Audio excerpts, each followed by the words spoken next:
Well, good morning, viewers. So we did get our shutoffs in yesterday, but that's about as far as we took it. It just was a very long day. I did get the old copper pipes out that were coming through here and going down to there. That's this side as well. And of course, the toilet.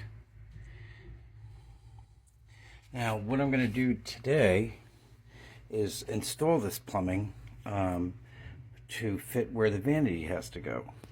By the way, when you're cutting the PVC that's already in the wall, often I've seen where people cut the tops of these things off, and they're so crooked that when you put the fitting on, part of the fitting doesn't really make good contact. So I usually just run a piece of blue tape. Again, blue tape is a great marker as well, to make sure that the saw blade is cutting even all the way around.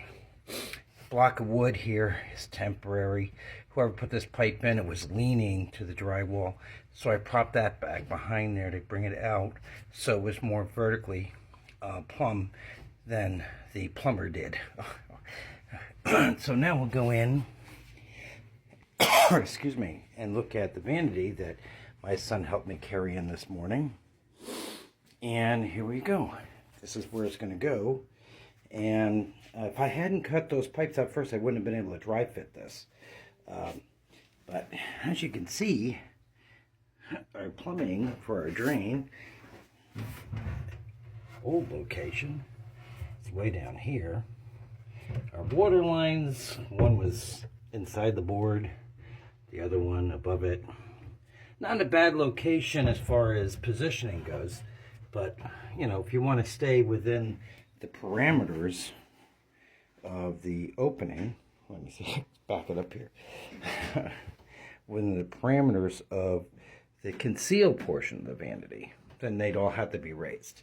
The other thing about dry fitting is you kind of get to forecast the problems that you might have at finish. Now this thing, I don't know if you can hear that, but it rocks. Fortunately for us, this vanity comes with the ability to level the legs, and you need to check your fit along the back wall. Now this will get a backsplash, so if there was anywhere to compromise, it would probably be back here. But then again, when you get the side view, if it's not making contact right here, you can see a gap. Now, I look down this wall here. As you can see, it does open a little bit here in the back. A couple of things. One is you could cut into the drywall here, making the top to slightly recess into the wall. Because this is a granite or some sort of stone, so this would be very hard to sand down and cut to that angle. Also, just a thing I've learned from doing kitchens and baths for so many years. So you have molding right here. And if you have a full overlay draw head, that could be a real issue. When you pull out the draw, it could hit the molding. So you definitely want to check, sorry, because it's rocking. Anyway, this draw is way out here with plenty of clearance, so that won't be a problem. The other thing is as you can see, there's an overhang here.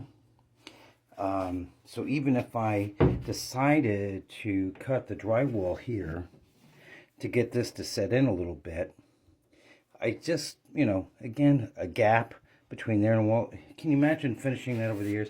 Somebody come in and try and paint that little strip. I think I'm going to address that. I mean, there's going to be wainscoting, and the wainscoting is going to be the same color as the trim, so it'll probably be all uniform, but I think I should fill that with a piece of wood, kind of making it so it's easier to finish.